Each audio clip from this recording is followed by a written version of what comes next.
Sandi. Sekarang saya mau sedikit berkomentar tentang debat publik di saat pilkada ini. Hari ini Selasa 1 Desember 2020 telah kita saksikan sejumlah debat publik. Tahap pertama kabupaten kota umpamanya di sejumlah daerah. Kita memfokuskan debat publik yang ada di Provinsi Riau. Debat publik yang ada di Provinsi Riau, kesimpulannya untuk bisa diketahui masyarakat kualitas calon tersebut. Jadi tidak beli kucing dalam karung. Namun hasil debat tersebut apakah sampai ke masyarakat? Apakah ditonton oleh masyarakat? Apakah didengar oleh masyarakat? Apakah dari mulut ke mulut sampai ke telinga masyarakat yang akan memilih? Itu perlu kita pertanyakan. Sejumlah debat publik biasanya siaran langsung pada sebuah stasiun televisi umpamanya nih, kemudian disebarluaskan melalui kanal YouTube televisi tersebut dan kanal YouTube KPU Kabupaten Kota. Kanal YouTube televisi tersebut, kanal YouTube KPU setempat. Kalau untuk tingkat masyarakat intelektualnya tinggi dan peduli akan demokrasi, peduli akan pilkada atau tim ses, memang debat publik ini ditunggu-tunggunya. Ya, mereka kalau memang seandainya siaran televisi yang siaran langsung tersebut tidak bisa mereka tonton, mereka akan cari alternatif lain melalui Facebook atau kanal YouTube atau Instagram sebuah KPU Kabupaten Kota. Mereka tetap bisa melihat debat publik itu. Tapi berapa orang lah masyarakat yang seperti itu? Kalau menurut saya itu sangat terbatas dan tidak menjangkau pemilih. Tidak menjangkau pemilih. Mengapa demikian? Angka pasti memang tidak saya punya dan tidak ada data penelitian yang valid. Bisa rekomendasi penelitian selanjutnya bagi siapa yang meneliti. Berapa persen cuma masyarakat yang menonton debat publik tersebut dan mengetahui kualitas calon kepala daerah dari hasil debat tersebut. Kalau bicara siaran langsung untuk televisi, ya kita tidak menyebutkan salah satu televisinya. Apakah di daerah kabupaten kota itu televisi tersebut bisa dijangkau oleh masyarakat atau tidak, atau menontonkah masyarakat televisi tersebut? Itu pantas jadi pertanyaan. Kalau umpamanya debat publiknya itu disiarkan melalui televisi Metro TV umpamanya, itu saya yakin euforia masyarakat untuk menonton tinggi karena masing-masing di rumah mereka punya parabola dan bisa ditonton atau streaming atau bagaimana bisa. Ibaratnya begini, itu tidak harus orang yang melek teknologi bisa melihat itu. Mereka cuma tinggal pindahkan channel ke Metro TV, nggak bisa ditonton. Sampailah ke kebun-kebun sawit, sampai ke pelosok-pelosok kabupaten kota, acara debat tersebut. Dan kalau memang mereka tak menonton, ya salah mereka sendiri. Kalau hanya yang menonton televisi itu di ibu kota provinsi, anggap saja Pekanbaru, itu hanya untuk bahan konsumsi di kedai kopi dan diskusi-diskusi tokoh-tokoh politik dan tokoh-tokoh masyarakat saja. Karena mereka tidak memilih. Mereka tidak memilih. Saya katakan sekali lagi, yang memilih itu yang memiliki KTP kabupaten kota setempat. Sementara KTP mereka memang KTP Pekanbaru. Mereka yang menonton debat publik. Mereka heboh begini, calon begini. Jadi gunanya apa? Itu tidak output dari debat publik tersebut. Jadi sejumlah kabupaten kota KPU-nya, mohon maaf, saya menilai perlu evaluasi lagi ke depan. Debat publik ini tidak mencapai sasaran. Tidak capai sasaran kepada masyarakat luas. Padahal tujuannya untuk mengetahui kualitas calon. Tapi debat publik sangat baik dilaksanakan. Tinggal bagaimana masyarakat bisa tahu secara luas hasil debat tersebut dan kualitas calon tersebut. Diandalkan YouTube ini atau Facebook. Saya rasa untuk debat 1 jam atau 2 jam, paket data yang habis berapa untuk masyarakat di kampung-kampung? Apakah mereka mau menonton? Saya rasa hanya sedikit yang berpikir mau menghabiskan paket data untuk nonton debat tersebut atau memutar ulang debat tersebut.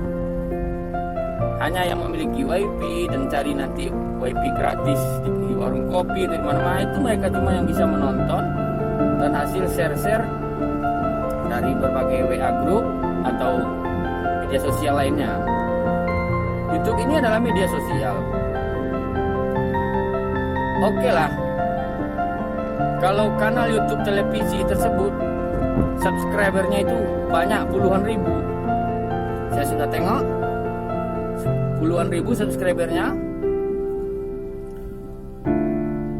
Yang saya pertanyakan, apakah yang mensubscribe stasiun TV kanal YouTube televisi tersebut apakah masyarakat kabupaten kota itu? Saya rasa tidak juga. Itu kanal YouTube televisi itu sudah lama dan yang mensubscribe-nya ya siapa saja, bisa di seluruh dunia. Jadi banyaknya subscribe itu tidak akan menjamin memperluas jangkauan hasil debat kepada masyarakat, tidak jamin. Diperparah lagi, kanal YouTube milik KPU subscribe-nya cuma berapa? Nah, mungkin bisa saja karena ada kabupaten kota A gitu. Bisa saja itu yang subscribe-nya itu tim ses atau masyarakat kabupaten A tersebut itu masih mendekati, itu masih bisa terukur lah. Tapi jumlah subscribe-nya berapa? Nah, maka akan terjadilah pemotongan video oleh ya mungkin tim ses atau pihak-pihak tertentu yang memang ada kepentingan politik tertentu. Mereka akan meng-cut video-video umpamanya pasangan calon yang mereka dukung, kemampuannya untuk berbicara. Jadi nanti akan ada pemotongan video oleh tim ses untuk perbaikan citra kandidatnya. Maka itulah yang di-share ke media sosial, ke Facebook. Pemotongan saja dipotong. Calon A menjawab dengan hebat masalah kendala ini atau masalah yang telah dibuat oleh tim perumus. Dengan penyampaian visi dan misi getol hebat ini, banyaklah sistem. Jadi yang disebar oleh tim ses itu adalah video-video yang bisa memperbaiki citra, kemampuan dia berkomunikasi, menguasai bahan, visi dan misi, penjabaran visi dan misi dengan jelas, visi dan misi. Maka akan terjadilah pemotongan debat itu menyebar. Ya kalau tim sesnya punya tim IT yang hebat, ya bisa menjangkau akhirnya masyarakat. Tapi tentu telah terpotong-potong. Hanya calon-calon tertentu, ya mereka mungkin punya strategi-strategi tertentu ya untuk menaikkan citra. Itu masih mending, masih lumayan. Tapi kalau seandainya lawan politik itu black campaign, dia akan potong video hasil debat salah satu pasangan calon atau calon bupatinya atau calon wakilnya yang ngomongnya tidak becus, dalam artian tanda kutip nampak isi kepalanya kosong dan tidak menguasai topik atau pertanyaan yang ditujukan kepadanya, maka itu akan diviralkan juga. Nah, di sana akan terjadilah black campaign, dan umpamanya seorang calon wakil atau bupati itu tidak mengerti dan tidak nyambung terhadap permasalahan yang dipertanyakan, dan itu diviralkan, yaitu black campaign, dan berbahaya. Dan akhirnya masyarakat menerima pesan dari komunikatornya, anggaplah itu adalah hasil sebuah konstruksi pesan yang akhirnya tidak utuh lagi, dan akan mempengaruhi opini masyarakat, dan tentu akan mempengaruhi siapa yang akan dipilih nanti.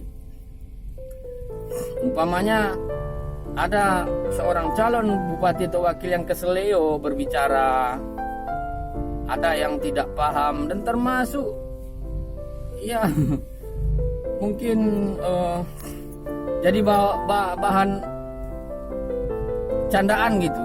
Nah, itu sangat berbahaya untuk sampai ke masyarakat, dan akhirnya tujuan debat juga kurang maksimal.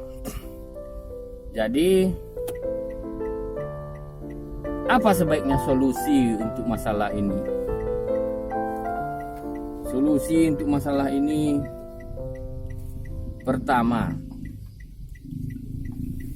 memang di saat pandemi tidak diperbolehkan lagi berkumpul atau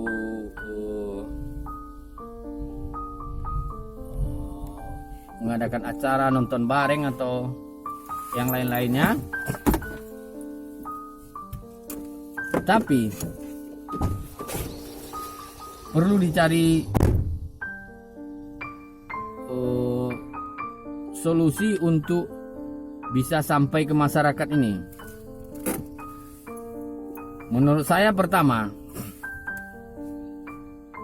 mungkin debat itu sebaiknya dilaksanakan di wilayah kabupaten kota masing-masing.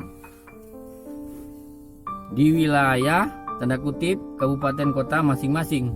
Jangan di Pekanbaru. Kalau kita dalam sebuah keluarga pesta, kita orang kabupaten kota, pestanya di hotel di Pekanbaru, itu undangan yang hadir itu siapa? Tentu orang-orang tertentu yang bisa hadir, dan orang tertentu yang bisa tahu. Sementara tujuan pesta itu untuk memberitahu kepada orang ramai. Begitu juga debat publik. Buatlah debat publik sebaiknya di kabupaten kota. Jadi tim, anggaplah mau kerjasama dengan televisi atau dengan yang lain-lain, datangkan timnya ke kabupaten kota itu. Kan di mana-mana bisa. Sekarang ibu kota kabupaten saya rasa jaringan internet lancar. Kemudian kalau seandainya dibuat di kabupaten kota, orang akan berbicara, ada apa di hotel A kota B? Oh, acara debat publik. Pasanglah baliho, pasanglah pamflet, sampai ke desa-desa atau bagaimana, atau dihalo-halokan, ayo ramai-ramai, nanti malam kita nonton debat publik ya, biar kita tahu calon ini. Tidak tahu. Mohon maaf, sebelum debat publik sebuah kabupaten kota, saya pernah tanya kepada salah satu masyarakat, dan notabene-nya masyarakat itu sebenarnya dia juga, saya pikir masyarakat yang berpendidikan juga, dan bisa saja dia mungkin dia terlibat juga dalam salah satu kegiatan dalam pilkada ini. Saya tidak bilangkan fokuskan kemana orangnya. Saya tanya, nggak nonton debat publik. Dia pun heran, kapan debatnya? Jadi intinya, jangankan sampai kepada masyarakat, debatnya saja waktunya tidak tahu masyarakat banyak. Lalu tentu nanti kita berbicara anggaran lagi, nanti efektif nggak anggaran seperti itu tuh, tentu nanti ada yang tersinggung. Jadi menurut saya, debat itu laksanakanlah di kabupaten kota masing-masing. Kemudian biar menjangkau kepada masyarakat, setelah baliho disebar di mana-mana, dihalo-halokan, halo, tergantung kearifan lokal masing-masing. Kalau pakai canang, woi orang kampung iku, saksikanlah debat. Atau ya diumumkan melalui radio. Pokoknya sampailah ke seluruh lapisan masyarakat. Dan yang paling penting itu umumkan di masjid-masjid saat sholat Jumat. Umumkanlah di masjid-masjid pada jamaah. Jadi KPU setempat mungkin harus membuat pengumuman dan sampaikanlah ke seluruh pengurus masjid. Ya kalau bisa kerjasamalah dengan dewan masjid umpamanya, kerjasama dengan tokoh masyarakat, kerjasama dengan berbagai organisasi untuk mensosialisasikan kapan acara debat tersebut. Seandainya masyarakat sudah tahu acara debat, dia akan berpikir nggak bisa nonton, oke. Mungkin bisa lewat kanal YouTube.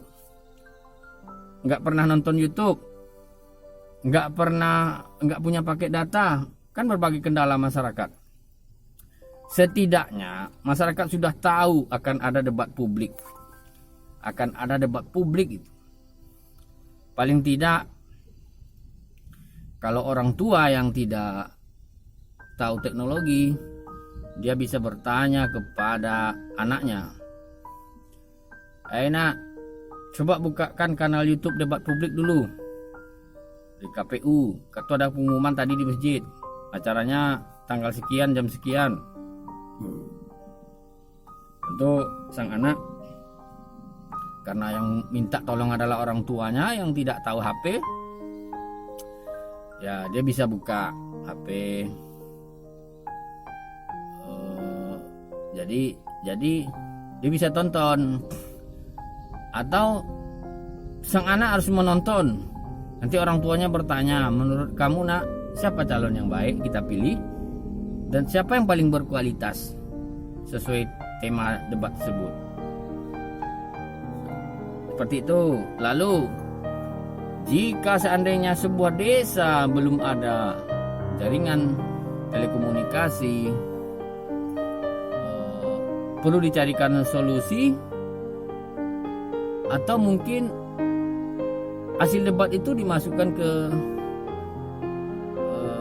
dalam CD, dibarning,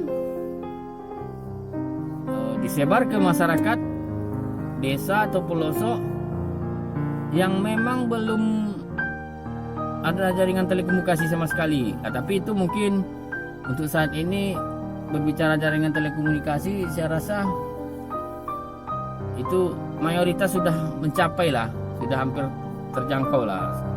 Hanya beberapa titik yang saya prediksi itu tidak jadi kendala lagi. Dan sekarang cuman masyarakat itu tidak tahu dan tidak melek teknologi dan tidak tahu hasil debat itu. Jadi mereka tidak akan memilih sesuai kualitas calon, tapi mereka akan memilih sesuai kemampuan tim ses yang datang. Dan debat publik ini salah satu kekuatan yang bisa menghancurkan money politik. Money politik akan bisa hancur kalau masyarakat tahu kualitas calon yang akan maju tersebut. Umpamanya ada calon bupati atau wakil bupati itu yang memang sama sekali tidak mengerti apa-apa, dalam tanda petik, cara ngomongnya, isi kepalanya, ya kita tidak tahu, mungkin dia tidak pengalaman atau segala macam. Datang tim sesnya, Pak, Bu, pilih calon nomor 4 ya, ini uang 100.000. Sang bapak atau sang ibu yang telah menyaksikan debat, dia akan berpikir, maaf ya Pak ya, kami sudah saksikan debat, kami sudah menetapkan pilihan di hati kami Pak. Di hati kami memilih si A karena kami melihat waktu debat itu dia sangat menguasai dan visi misinya sangat menyentuh kami Pak. Umpamanya ada petani, umpamanya nih, petani yang tidak pernah dapat bantuan bibit, umpamanya ini contoh. Ada salah satu calon yang berkata, kami akan berikan bibit pertanian atau bibit perkebunan kepada masyarakat yang miskin, umpamanya. Karena dia ngomong gitu, yang bersangkutan seorang petani, tentu dia akan lebih cenderung kepada calon yang demikian. Datang pasukan money politik tadi, umpamanya yang akan nyogok-nyogok tadi itu, mereka akan menolak. Stop money politik.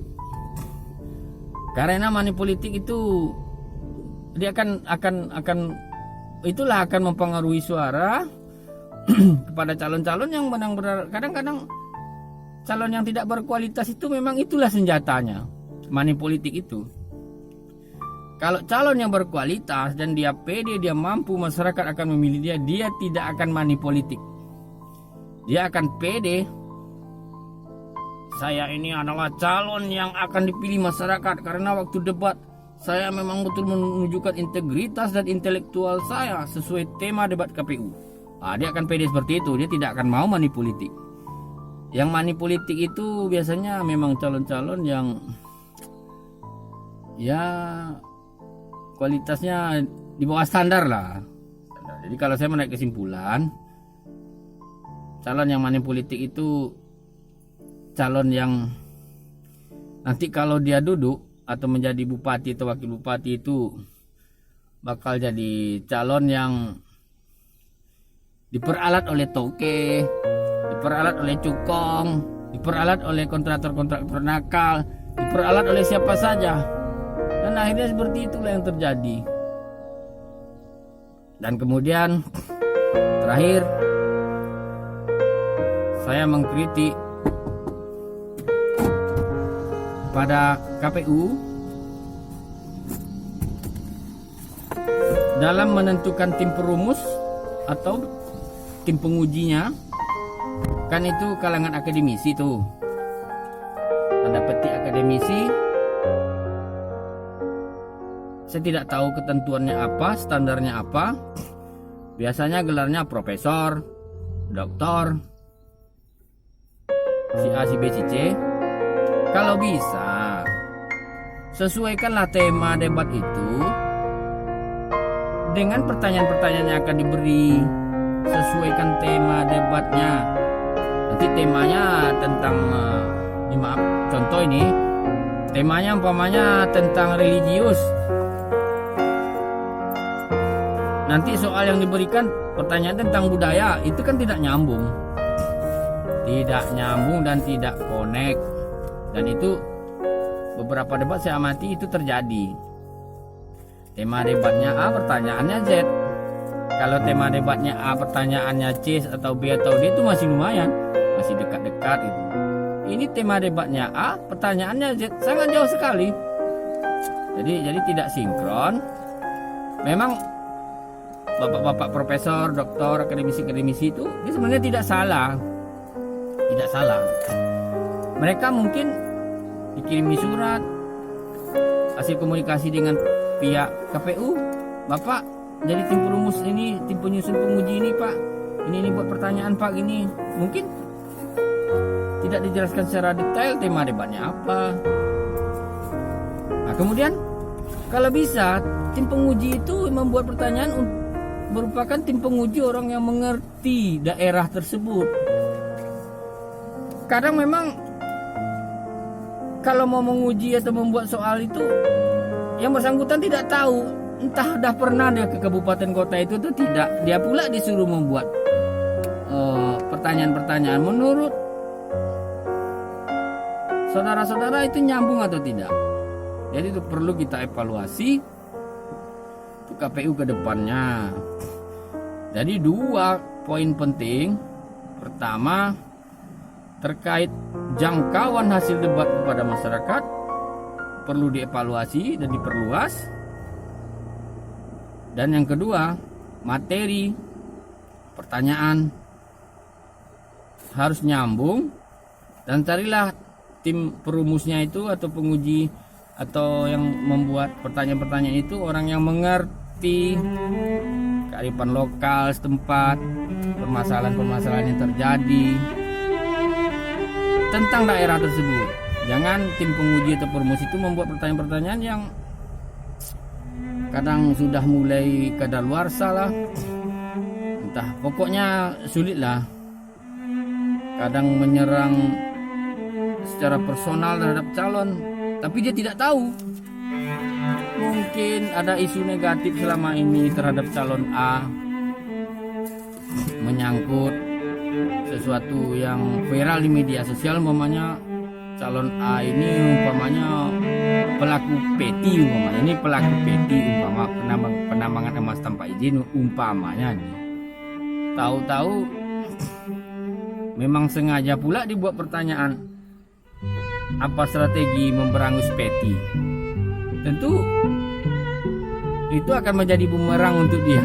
Sementara dia pelaku peti, dia didesak untuk memberikan pertanyaan-pertanyaan yang mungkin agak menyangkut personalnya. Jadi perlu juga jangan ada pertanyaan-pertanyaan yang nanti akan menyudutkan calon tersebut.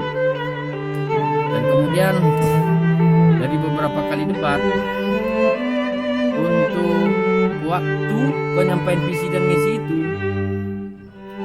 saya lihat 2 menit itu tidak cukup. Perlu kedepannya mungkin ditambah jadi 3 menit hanya untuk penyampaian visi dan misi saja. Tapi kalau untuk menjawab pertanyaan, saling bertanya, itu nggak apa-apa 2 menit. Khusus poin penyampaian visi dan misi itu harus ditambah. Dan masih ada kabupaten kota yang tidak memfokuskan terhadap calon bupati atau calon wakil bupatinya. Ini masih ada.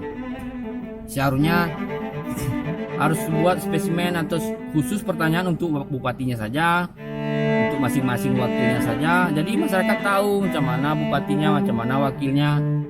Jadi pasangan calon itu kan wakil dan bupati. Jadi ini kualitas wakil, ini kualitas bupati. Nanti masyarakat bisa bandingkan calon nomor sekian, nomor wakil bupatinya kualitasnya seperti ini, kualitas bupatinya seperti ini. Jadi masyarakat bisa menarik kesimpulan. Mungkin seorang calon bupatinya bagus, wakil bupatinya nggak ngerti apa-apa, kadang-kadang itu mempengaruhi juga. Oke. Jadi memang ada beberapa debat yang saya tengok sudah mulai memfokuskan itu, dan itu perlu dipertahankan. Karena kalau dipisah pertanyaannya untuk bupati dan wakil bupati, orang akan tahu kualitas bupati, kualitas wakil. Dan ini bukan bermaksud untuk macam-macam, tapi ini untuk kebaikan demokrasi ke depan. Dan satu lagi, debat-debat publik yang beberapa debat yang saya saksikan memang telah menunjukkan hasil yang maksimal, dan kebaikan dan keberhasilannya sudah juga banyak terlihat.